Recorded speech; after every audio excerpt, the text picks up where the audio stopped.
Bonjour! Bonjour tout le monde, bienvenue à la séance La nutrition et le bien-être, une édition spéciale pour le cancer de l'ovaire, présentée dans le cadre du symposium de la Journée mondiale du cancer de l'ovaire. Je suis Catherine Asselin, membre du conseil d'administration de Cancer de l'ovaire Canada, et je serai votre modératrice pour cette séance. Donc, aujourd'hui, je suis accompagnée par notre invitée spéciale, Annie Provencher, qui est nutritionniste et coordonnatrice professionnelle de la nutrition clinique du CHUM. Donc, pendant cette séance, elle abordera le maintien d'une alimentation saine lorsqu'atteinte d'un cancer de l'ovaire. Annie vous offrira des conseils de nutrition, incluant des trucs pour optimiser vos repas et vous aider à faire des choix alimentaires appropriés. Une brève description d'Annie. Annie Provencher, en fait, elle détient une maîtrise en nutrition préventive de l'Université de Montréal qu'elle a complétée après l'obtention d'un baccalauréat en nutrition de l'Université de Laval. Elle a travaillé à titre de nutritionniste au CHUM depuis 2005 et est devenue coordonnatrice professionnelle de la nutrition clinique en 2015. Elle a accumulé une expérience spécifique en oncologie. Donc, Annie a entre autres élaboré un atelier en nutrition pour les patients atteints d'un cancer. La présentation d'aujourd'hui a été conçue spécialement pour vous. Nous espérons qu'elle conviendra à vos besoins.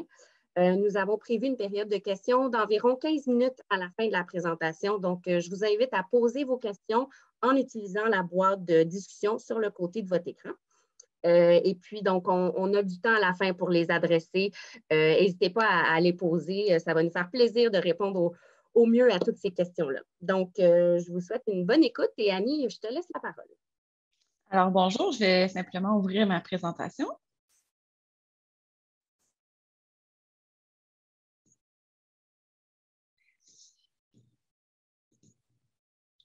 Donc, bonjour, c'est vraiment un bon plaisir aujourd'hui d'être avec vous, d'être le dessert de la journée. Donc, ça me fait plaisir.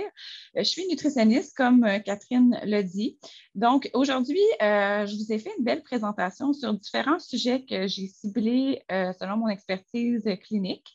Donc, le plan de la présentation, je vais commencer par vous remettre beaucoup de conseils sur la fatigue et l'alimentation pendant les traitements.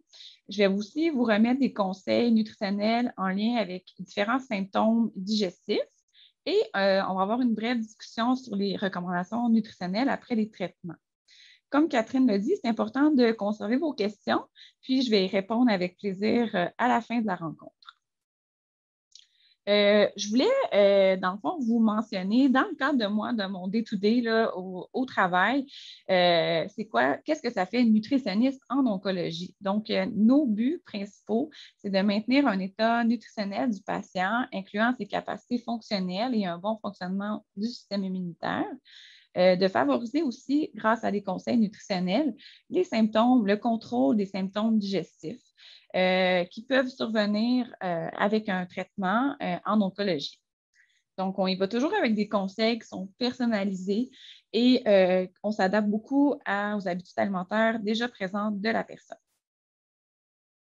Je voulais faire une petite entrée en matière pour dire que dans le fond, il n'y a pas de régime, diète ou d'aliments isolés qui sont recommandés pour traiter un cancer.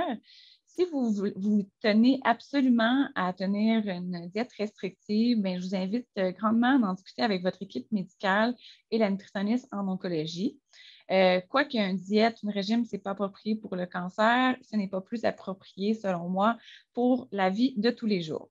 Donc, je voulais, comme je vous ai dit, le premier segment, ça va porter vraiment plus sur des astuces pour contrer la fatigue. Donc, je me suis inspirée, j'ai mis une assiette là, du guide alimentaire, le nouveau guide alimentaire qui est sorti quand même assez récemment et qui, à ma grande surprise, et pas à ma grande surprise, mais à un grand bonheur, prône quand même beaucoup l'alimentation végétale et aussi, dans le fond, d'avoir vraiment des sources de protéines à chacun de vos repas. Et je vous dirais, s'il y a quelque chose à retenir pour vraiment avoir un bon niveau d'énergie tout au long de votre journée, que vous soyez pendant les traitements ou après les traitements, c'est d'avoir vraiment une source de protéines à chacun de vos repas. Je vais vous mettre des images là, par la suite. Donc, les sources de protéines dans l'alimentation, vous les voyez là, dans l'assiette en haut, donc à droite. Donc, que ce soit les produits qui sont végétaux, donc œufs, légumineuses, tofu, par exemple, noix et graines, et des produits qui sont d'origine animale. Donc, on va parler à ce moment-là des viandes, volailles, poissons, œufs. Là, je me suis trompée tantôt, j'ai dit végétal, mais œufs, c'est animal. Et aussi les produits qu'on appelait avant produits laitiers, mais les produits dérivés du lait, dans le fond, lait, yogourt, fromage. Donc, en ayant une source de protéines à chaque repas, c'est ce qui aide au maintien aussi de votre masse musculaire. Et on va combiner ça pour avoir de l'énergie constante durant la journée à une source de glucides. Les glucides, ça fait partie des sucres qu'on a dans notre alimentation. Donc, les glucides dans l'assiette ici, on va les trouver principalement à partir des produits céréaliers qu'on va recommander, dans le fond, pour environ le quart de votre assiette, qu'on a du pain, des céréales, du riz. Et on va quand même en retrouver aussi des glucides, des sucres dans les fruits, dans les légumes. Donc, quand on combine ces deux aliments-là, ça nous donne vraiment un bon niveau d'énergie tout au long de la journée. Concrètement, là, je vous ai mis quelques exemples. Au déjeuner, ça pourrait être une rôtie avec œufs, avocat, par exemple, ou ça pourrait être un gruau avec du lait, des petits fruits, avec quelques noix. Au dîner, ben, j'ai mis en fait un poisson avec des légumes. Ça pourrait être d'autres choses aussi. Le soir, je pense que c'est comme un genre de casserole là, de riz là, avec des légumes, des légumineuses.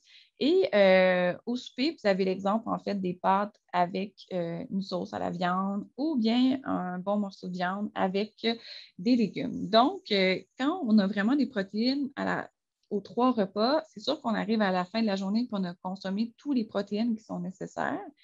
Donc, moi, c'est surtout pour avoir un bon niveau d'énergie, mais aussi pour avoir suffisamment de protéines à la fin de votre journée. Puis, souvent, des fois, quand on est en traitement, on est fatigué, donc on se dit, ah, je vais manger un bon repas ce soir. Mais ça, je voudrais que c'est un peu une erreur à faire parce que des fois, on est j'ai des patients qui sont tellement fatigués le soir, donc ça ne leur tente même pas de manger beaucoup au soir ou donc, ils ne peuvent pas se fier sur ce moment-là pour combler leurs besoins en protéines. Donc, si on commence dès le début de la journée, on a des protéines au déjeuner, au dîner. Bien, si au souper, on mange un petit peu plus léger parce qu'on est plus fatigué ou quoi que ce soit, bien, on aura déjà eu quand même pas mal de protéines dans la journée. Pour contrer la fatigue, je vous dirais que, outre que ce que je vous ai montré, dans le fond, les protéines et les glucides, un des aspects primordiaux, c'est de planifier vos repas. Et là, je ne vous dis pas de savoir exactement lundi à 15 heures ce que vous allez manger, mais dans le fond, de vous faire un petit plan de votre semaine et d'avoir 3-4 repas que vous savez que vous allez manger au courant de la semaine puis qui sont déjà planifiés. Donc, quand vous revenez le soir, vous savez qu'est-ce que vous allez faire comme souper. Donc, ça, c'est vraiment important.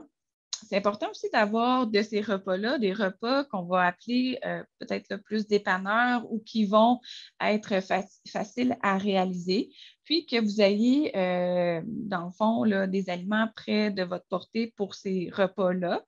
Je vais vous donner une ressource là, dans la prochaine diapositive, mais dans le fond, aussi, on a un garde-manger qui est prêt à tout, donc qui contient toutes sortes d'aliments qu'on peut maintenir en tout temps et que lorsqu'on est fatigué ou que pour X raison, on n'a pas le temps de passer à l'épicerie, qu'on peut utiliser ces aliments-là. Ça va nous permettre de bien s'alimenter, d'avoir un bon niveau d'énergie, puis dans le fond, là, de bien se nourrir. Donc, je vais passer à la prochaine diapositive. Je ne sais pas si vous connaissez en fait le site Savourer Santé, qui est un site expressément pour les patientes en oncologie, les patients et les patientes évidemment. Et dans ce site-là, là, dans le fond, j'ai ciblé là, 2 outils qui peuvent bien vous intéresser. Je vous parlais d'avoir un garde-manger en fait là, bien prêt à toute éventualité. Vous avez vraiment une liste, là, si vous allez à stocker votre garde-manger. Vous avez une liste de quoi avoir dans votre garde-manger qui peut vous être utile. Par exemple, si vous avez des pâtes, vous avez du pesto qui se garde en pot, là, à température de la pièce, et vous avez des conserves de thon. Donc, c'est sûr que ça vous fait un repas. Vous avez vos protéines avec le thon, vos pestos, les pâtes, vous avez vos glucides. Donc, ça fait un repas complet qu'on peut faire puis qu'on a toujours à portée de la main. d'avoir aussi des légumes surgelés qui sont toujours au congélateur. Donc, ça, c'est vraiment aussi un bon dépanneur pour vous. Donc, il y a vraiment différents aliments là-dedans qui peuvent vraiment bien vous dépanner, puis qui sont des aliments aussi qui sont sains et savoureux. Vous avez aussi là, moi, je vous donne des conseils comme ça, mais vous avez vraiment un dépliant qui a été élaboré par deux nutritionnistes, dont une qui est ma collègue en oncologie, Josée Baudouin, et qui contient aussi des recettes. Vous avez des smoothies dedans ce document-là. Vous avez des recettes de repas faciles à réaliser qui sont riches en protéines. Donc, je vous invite là, à aller les consulter. Autre source intéressante, là, en fait, à l'Université de Montréal, les étudiants de l'Université de Montréal, puis les professeurs aussi, ont créé un guide qui s'appelle Viens manger. Là, si vous fouillez sur l'Internet, j'ai mis l'adresse, mais vous avez celui que je vous recommande aujourd'hui, c'est vraiment le guide Bien manger qui, bon, il y a beaucoup d'astuces pour économiser dans votre épicerie, tout ça. C'était intéressant, mais c'est parce qu'il y a 85 recettes aussi dans ce guide-là. Donc, puis c'est toutes des recettes assez faciles à réaliser avec peu ou pas beaucoup d'ingrédients qui sont sains aussi. Donc, dans le fond, là, moi, je vous recommande d'aller voir ça pour les recettes. Puis pour les trucs pour économiser, je pense que c'est bon pour tout le monde aussi. Donc, ça, c'est un. Puis, dans le fond, il y a le bien manger, celui que je viens de vous parler, il s'appelle Trucs et astuces rusées.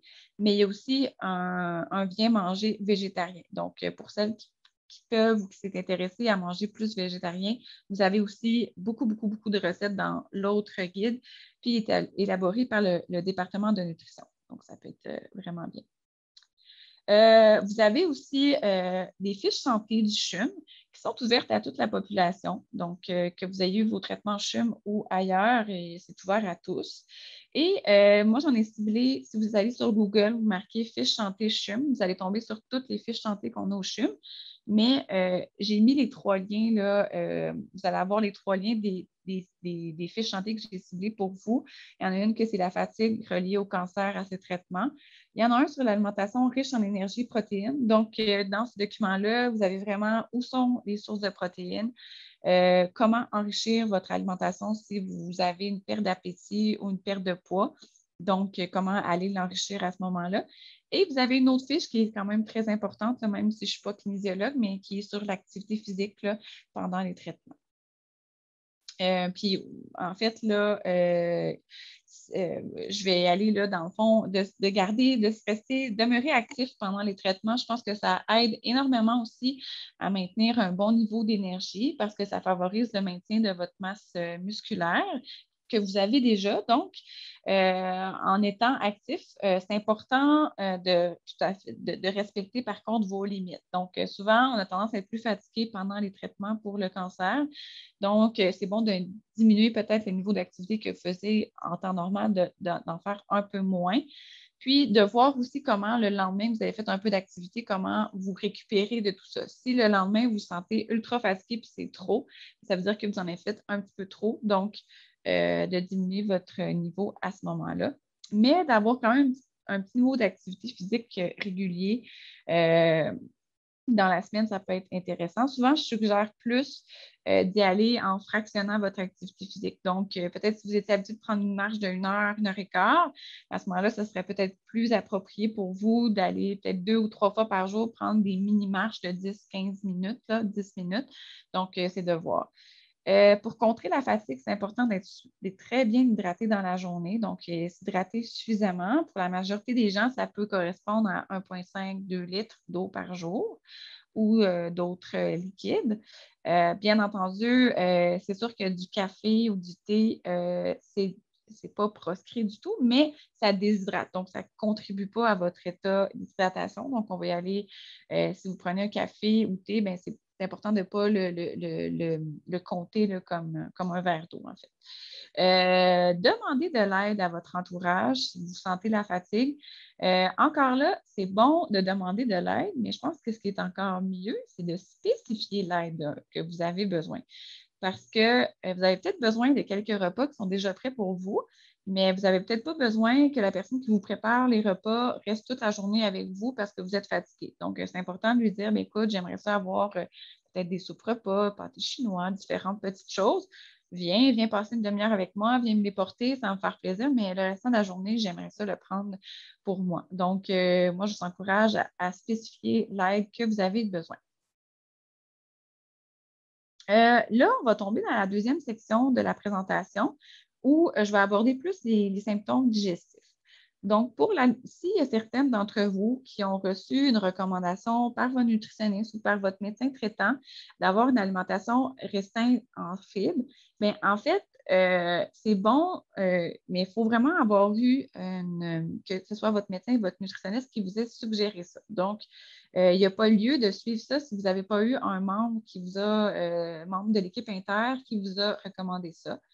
Et ça peut vraiment varier selon les traitements que vous avez reçus. Donc, je vais vous dire, allez voir votre nutritionniste et ça peut nécessiter des ajustements selon vos symptômes. Donc, des fois, on va tendance à restreindre certaines fibres dans l'alimentation, puis on peut se rendre compte en cours de traitement qu'on a besoin de restreindre encore un peu plus. Donc, ça nécessite des ajustements. Pour cette raison, je ne voulais pas passer énormément de temps à aller vers ça parce que ça peut vraiment changer. C'est beaucoup du cas par cas. Donc, référez-vous à votre équipe traitante.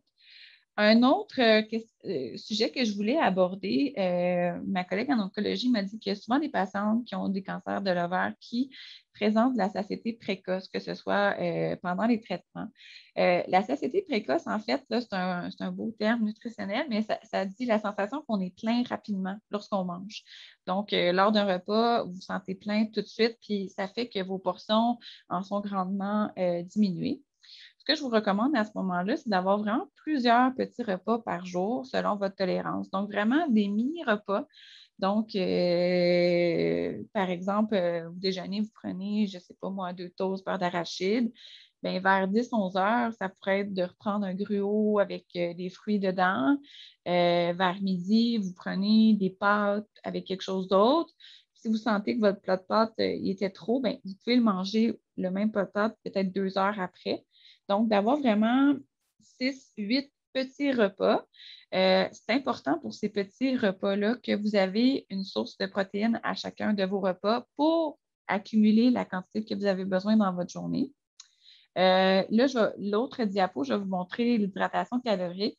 Donc, ce qu'on fait lorsque souvent les patients vont être pleins au repas, on va privilégier, dans le fond, de prendre des liquides qui sont nutritifs au lieu de l'eau, mais qui vont vous hydrater de la même façon et qui vont faire en sorte que ça va aller vous chercher plus de calories et de protéines au bout de la journée dont vous avez besoin. Des fois, il peut y avoir une multivitamine qui va être recommandée dans ces situations-là, mais évidemment, selon vos professionnels de la santé.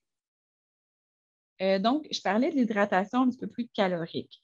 Donc, dans le fond, pendant les traitements, on va recommander 8 à 12 verres de liquide là, selon votre poids que vous avez, 2 à 3 litres d'eau par jour. Je vous dirais, quand vous avez terminé vos traitements puis que vous êtes plus là, en récupération, tout ça, pour la majorité, là, c'est peut-être plus 1,5 à 2 litres par jour. Si en temps normal, vous buvez dans le fond de l'eau, on voit les verres d'eau. Si votre poids diminue parce que vous vous sentez plein au moment du repas, puis que vous avez des difficultés, vous remarquez que vos portions sont peut-être la moitié de vos portions habituelles, vous mangez moins, vous avez moins d'appétit, on va, dans le fond, transformer ces verres d'eau-là en des liquides qui sont un peu plus nutritifs. Fait que là, dans le fond, on a mis dans l'image du lait, des smoothies, des jus, des soupes potages, des smoothies enrichis, toutes sortes de choses. Donc, avec cette transformation-là des verres d'eau vers ces liquides-là nutritifs, on va aller chercher facilement 1000 calories par jour qui probablement n'ont pas été pris au repas parce que vous avez moins d'appétit puis vous mangez moins. Donc, c'est une façon de faire. Autre conseil, si vous vous sentez plein rapidement, c'est important du 30 minutes avant ou 30 minutes après de votre repas de limiter votre consommation d'eau ou de liquide là, pour laisser le temps d'ouvrir l'appétit. Souvent, le liquide va quand même prendre la place dans l'estomac, donc ça peut contribuer là, à vous sentir un petit peu plus plein. Pour les suppléments, parce que des fois, si on a moins d'appétit, que c'est plus difficile de se nourrir, je voulais faire un petit parenthèse là, sur les suppléments. C'est important de savoir qu'un supplément, que ce soit un boost, un ensure, ça ne correspond pas à un repas. Donc, c'est un complément, mais ça ne correspond pas à un repas. Souvent, c'est sûr que ça peut vraiment différer, puis il y a vraiment beaucoup de suppléments qui sont là sur la planète, je pourrais dire. Mais pour les suppléments nutritionnels, souvent, moi, je vais recommander, dans le fond, si vraiment vous avez sauté un repas parce que vous étiez en examen, un rendez-vous, etc., de prendre plus 2 suppléments pour remplacer ce repas-là que vous avez manqué. Donc, c'est pas un supplément, ce n'est pas suffisant pour un repas. Je vais vous recommander aussi de choisir un supplément avec plus de calories, plus de protéines. Souvent, ces suppléments-là, sur la bouteille, vous allez avoir calories plus, plus énergie plus. Donc, vraiment d'aller vers ça, puis de bien regarder un petit peu l'étiquette pour comparer. Parce qu'il peut y avoir quand même une différence. Si vous avez un Ensure ou un Boost qui est régulier, vous allez avoir autour de 250 calories habituellement. Si vous allez chercher un Boost Calories Plus ou un Ensure Protéine Max, qui est un petit peu plus, là, dans le fond, avec les patients en oncologie, on va recommander celui-là aussi parce qu'il y a peut-être 20 grammes de protéines versus 15. Dans le fond, entre le régulier et le plus, souvent, il y a 250 calories, puis l'autre a 350 calories. Fait que vous allez quand même chercher 100 calories de plus pour la même quantité consommée. Donc, ça peut être intéressant à ce moment-là. C'est bon de les prendre fréquemment dans la journée. Encore là, de ne pas attendre, je vais en prendre 2 ou 3 ce soir. Ce n'est pas une bonne idée. Vous allez probablement être fatigué, vous allez avoir difficulté de les consommer. Donc, si vous voyez que vos portions diminuent, que vous avez moins faim et que vous voulez rajouter des suppléments, c'est important de commencer à en prendre pas nécessairement au déjeuner, mais dans le début de la journée. Certains suppléments peuvent être remboursés par la RAMQ, mais à ce moment-là, il faut que vous soyez sur une alimentation qui est alimentation exclusivement liquide, donc pour les patients qui sont seulement sur le liquide pour différentes contraintes. Il y a 2 autres guides là, qui peuvent vous aider pour les symptômes digestifs. Donc, vous avez le guide Bien s'alimenter lorsqu'on a un cancer, la Société canadienne du cancer, et Bien manger pour mieux vivre, la Fondation québécoise du cancer. Donc, ça peut être 2 guides qui peuvent être intéressants. Donc, la dernière section de la présentation aujourd'hui, je voulais vous parler, il y a des recommandations qui ont sorti en fait, ce n'est pas seulement pour le cancer de l'ovaire. Moi, j'ai sorti celle qui était pour le cancer de l'ovaire pour aujourd'hui, mais c'est pour différents sites de cancer, l'Institut national du cancer en 2020. Donc, les recommandations, ils s'adressaient dans le document, surtout pour ce qui est du risque de récidive de cancer ou risque de mortalité pour différents sites de cancer. Les recommandations pour tous les sites de cancer, en fait, c'est d'atteindre et de maintenir un poids santé, d'avoir une alimentation riche en céréales complètes, légumes, fruits et légumes, de limiter la consommation d'aliments riches en matières grasses ou sucre, de limiter la consommation de viande et des charcuteries. Et donc, ça correspond en fait beaucoup au guide alimentaire canadien pour cette section-là. Donc, si vous référez au guide alimentaire, c'est exactement les mêmes recommandations que le guide alimentaire. Et pour tout type de cancer confondu, de limiter la consommation d'alcool, pas nécessairement de ne pas en prendre du tout, mais de limiter la consommation d'alcool et ne pas recourir aux compléments alimentaires en absence d'indication médicale. Ce que ça veut dire de ne pas vous auto-supplémenter en calcium, en vitamine D, tant que vous n'avez pas nécessairement une recommandation d'un professionnel de la santé. Donc, pour l'alimentation, je trouvais que ça ressemblait vraiment au guide alimentaire canadien. Pour l'alcool, de limiter la consommation. Et pour les suppléments, bien, dans le fond, d'en prendre selon indication. Pour ce qui est de la section qui était sur le cancer de l'ovaire, les données actuelles ne semblent pas indiquer de lien entre l'excès de poids, donc un surpoids ou une obésité, ou la dénutrition, qui est en fait une insuffisance du poids pour la survie après un cancer de l'ovaire. Donc, il n'y avait pas d'indication. Ce que ça veut dire, c'est si vous êtes en surpoids ou en sous-poids après les traitements, un ou l'autre, ça n'avait pas d'indice que cette population-là va être plus, va moins, là, va avoir sa survie va être diminuée d'une façon ou d'une autre. Donc, il n'y avait pas d'indication par rapport à ça. Malheureusement, il n'y avait pas beaucoup d'études sur le cancer de l'ovaire à ce niveau-là et d'autres études sont nécessaires pour avoir des recommandations générales. Mais bon, je voulais passer là-dessus. D'autres références intéressantes que je vous ai mis dans ma présentation, peut-être que vous connaissez ou vous ne connaissez pas. En fait, Extenso, qui est un site de référence sur l'Université de Montréal, il y a plein d'informations nutritionnelles, pas nécessairement, dans le fond, dans vraiment différents sujets. Là, si vous parlez du végétarisme, vous parlez des sources de calcium, vraiment plein de sujets. Fait que vous pouvez aller là-dessus. Savourer Santé que je vous ai dit. Puis c'est un site qui est facile à naviguer, qui a vraiment plein de ressources. Puis périodiquement, il y a des nouvelles ressources aussi qui s'ajoutent. Donc, c'est bon d'y retourner. Moi, je fais des cours dans le cadre de mon travail au CHUB. J'ai réalisé 2 Facebook Live, en fait, avec Virage, qui est la Fondation Virage en oncologie bénévole là, pour le CHUB. Et ces 2 ateliers-là, ils ont été conçus expressément pour les patients en oncologie. Et c'est vraiment le fun parce que je suis avec un chef cuisinier. Donc, sur 2 thèmes, que ce soit la fatigue ou l'enrichissement, on vous concocte, là, on a 3-4 recettes à chaque atelier. Toutes les références sont disponibles et il y a une section de questions-réponses. Et ces 2 ateliers-là vous allez avoir le lien, là, sont disponibles sur Internet. Donc, vous pouvez le regarder dans le confort de votre salon. Il va y avoir d'autres ateliers qui vont être développés là, au cours du printemps puis l'automne prochain. Donc, je vous restez là, au courant de tout ça. Sûrement un qui va vous intéresser. Donc, c'est ce qui conclut ma présentation. Est-ce que vous aviez... Donc, je vais juste arrêter le partage. Voilà. Donc, je suis disponible pour répondre à vos questions. Merci, Annie, pour ta présentation.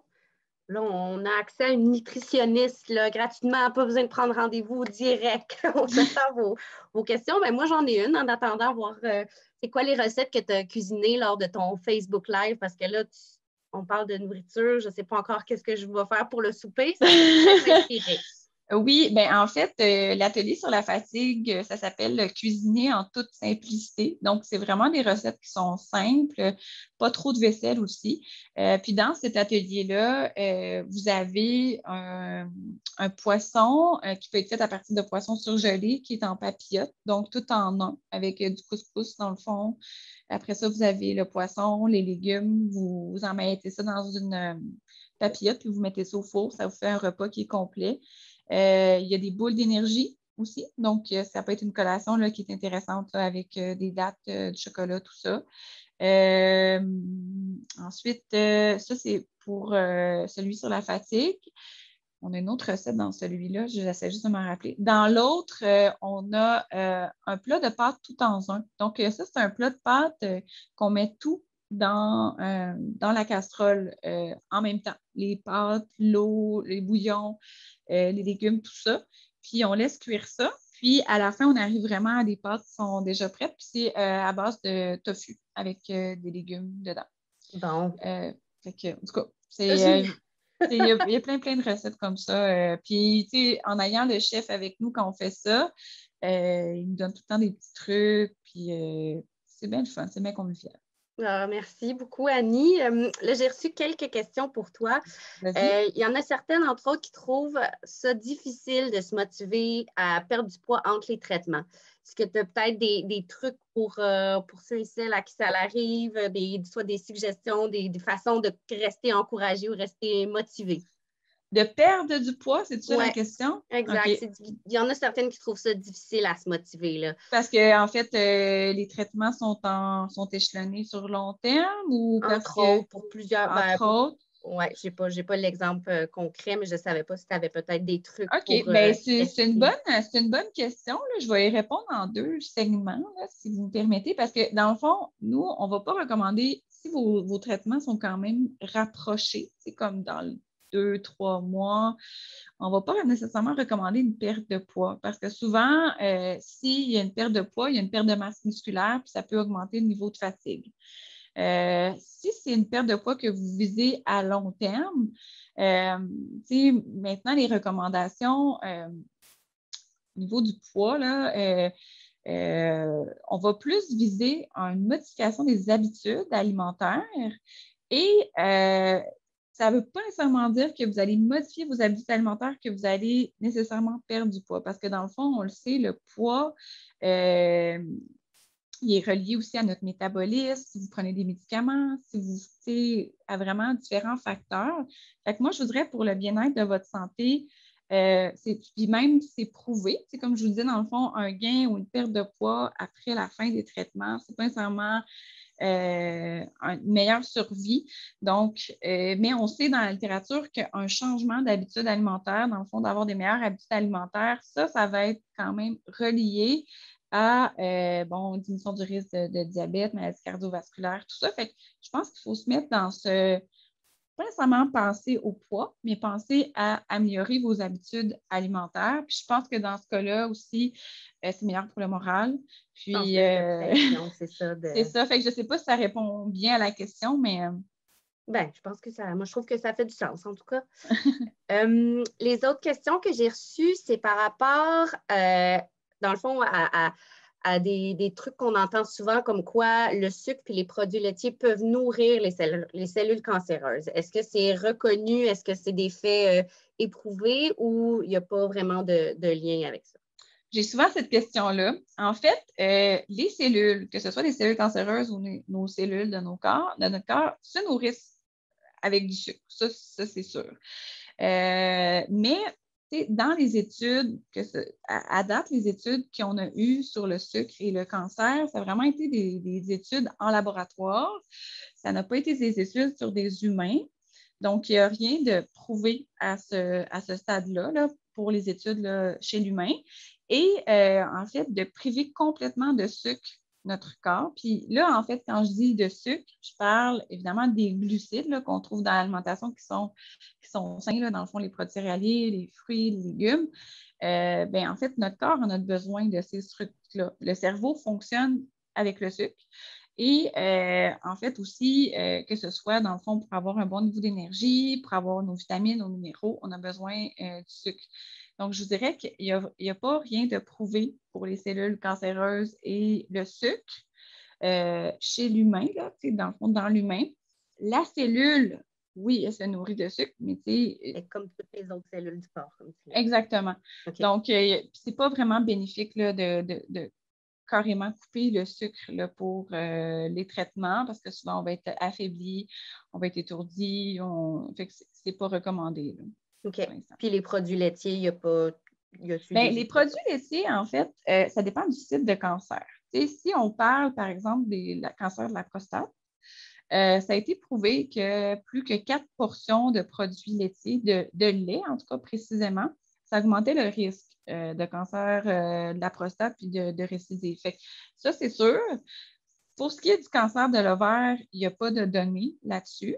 Okay. Puis, moi, je voudrais quand même Par contre, c'est sûr que si on consomme que des produits laitiers qui sont plus élevés en matière grasse, bien, c'est sûr que les matières grasses, comme je vous disais, dans le fond, globalement, c'est moins recommandé là, dans l'alimentation. Fait que je vous dirais, le truc, c'est de varier vos produits laitiers et peut-être aussi, dans le fond, d'avoir aussi des protéines autres que les produits laitiers. C'est correct de manger du yogourt, du lait dans la journée, mais ça peut être bon aussi, globalement, dans votre alimentation, d'incorporer d'autres sources de protéines diversifiées, du tofu, des légumineuses. Mais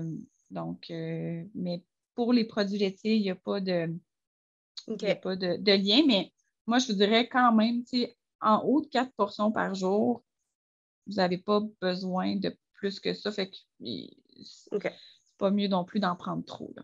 Parfait. Puis là, tu as mentionné le tofu.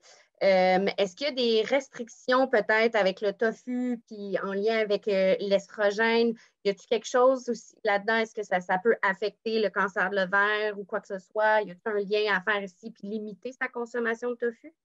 Ben, en fait, les diététistes du Canada ont émis une nouvelle je cherche publication, si je peux dire comme ça.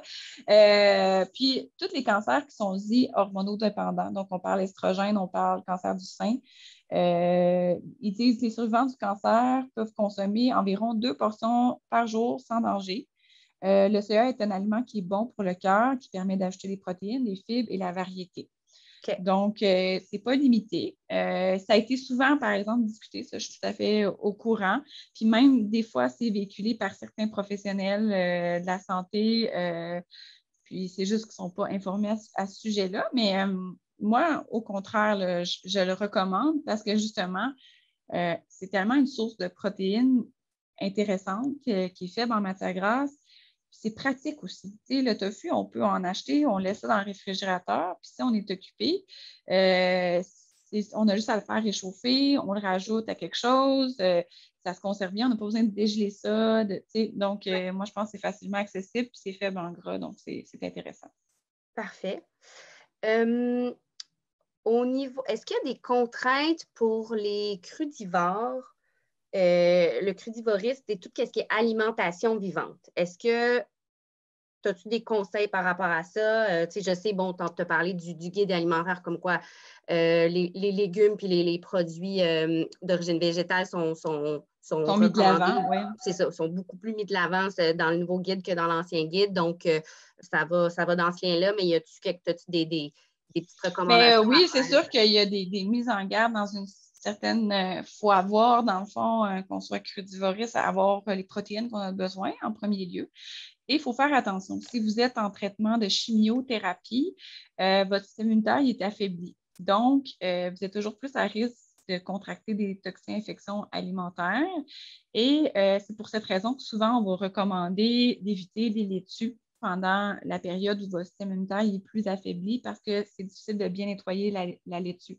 Fait que, je dirais dans le crudivorisme, c'est important de choisir les légumes là, qui sont bien nettoyés. Puis ceux qui sont difficiles à nettoyer, on les met de côté là, temporairement. Si vous voulez des recommandations par rapport à ça, il y a Santé Canada qui a un bon guide pour l'innocuité alimentaire, là, tout ce qui est le risque de toxines-infections alimentaires. Puis vous avez quoi manger, pas quoi manger en oncologie. J'ai aussi, dans le fond, là, c'est d'y aller avec ce guide-là. Il faut vraiment faire attention quand même. Oui, c'est bon, le végétarien, puis tout ça, mais surtout au niveau des légumes, puis des fruits, puis tout ce qui est cru, d'avoir vraiment les bonnes méthodes de préparation et de bien nettoyer là, tout ça. OK, parfait. Mais aussi, comme le kombucha, je pense que ce n'est pas recommandé avec la chimiothérapie. Donc, tu sais, il y a certaines spécificités, là, c'est bon de s'informer à ce niveau-là. OK, parfait. Les probiotiques aussi ne sont pas recommandés pendant la chimiothérapie. OK. Bon. Puis, est-ce que pendant la chimiothérapie aussi, à cause des stéroïdes, souvent, ça peut faire gonfler. Ça prend du temps à ce que ces gonflements-là se résorbent? Est-ce qu'il y a des trucs ou des trucs qui peuvent, au niveau alimentaire, qui peuvent favoriser justement la perte de toute cette enflure-là? Non, malheureusement, non. Souvent, les corticostéroïdes vont être administrés avec la chimiothérapie, puis ça va donner aussi, là, sûrement que là, c'est aussi un high d'énergie, là, puis souvent, les patients ne sont pas capables de dormir, puis tout ça. Mais au niveau alimentaire, on n'a pas de recommandations. Pour ce qui est de l'enflure, souvent, c'est qu'il y a aussi une grande quantité de liquide qui est administrée pendant les traitements.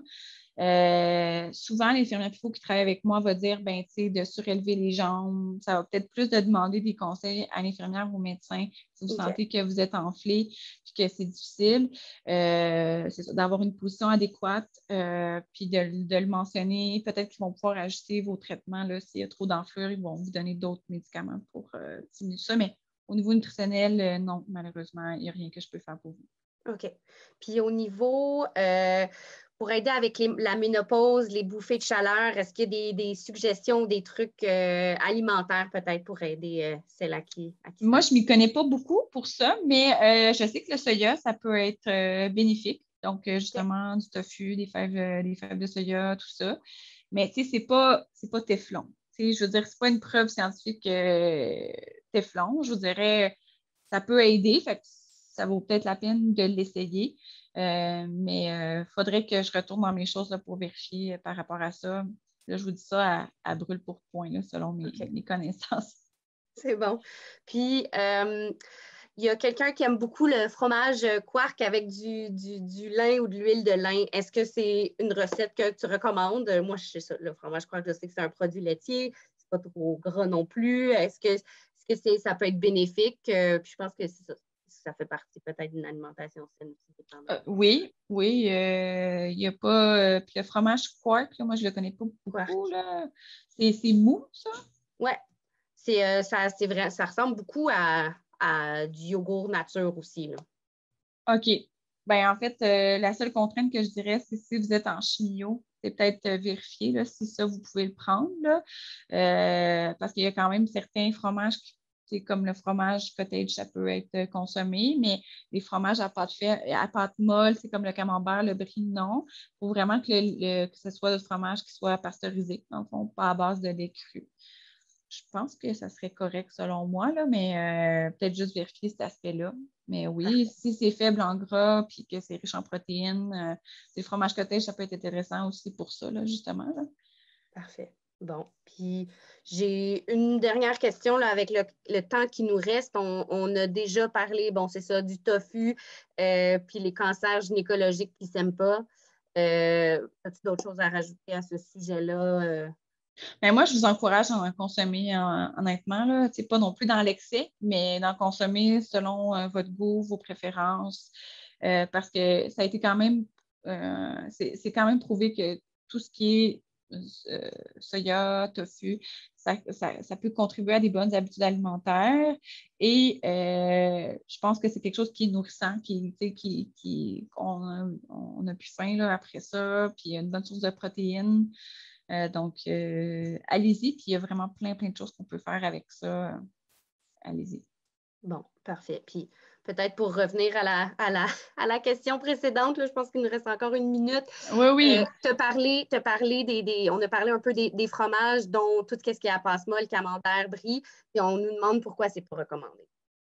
Bien, en fait, parce que c'est surtout à cause de la méthode de fabrication des fromages-là. Il peut y avoir plus de risques d'infection alimentaire. Dans le fond, si on a des fromages qui sont fermes, comme mettons du cheddar, du mozzarella, ils vont être faits dans des usines. Puis, c'est ça, c'est la méthode de fabrication, ça diminue le risque De bactéries. de bactéries, c'est ça. Parfait. Bon, ben, très intéressant. Merci beaucoup, Annie, donc d'être parmi nous. Bien, ça fait On a pu plaisir. bénéficier de ton expertise quant à la nutrition puis sur le bienfait, le bien-être des femmes atteintes du cancer de l'ovaire. Pour ceux et celles qui nous écoutent à la maison, merci beaucoup d'avoir assisté à cette séance. J'espère que ça vous a servi. Il me fait plaisir d'être votre modératrice aujourd'hui.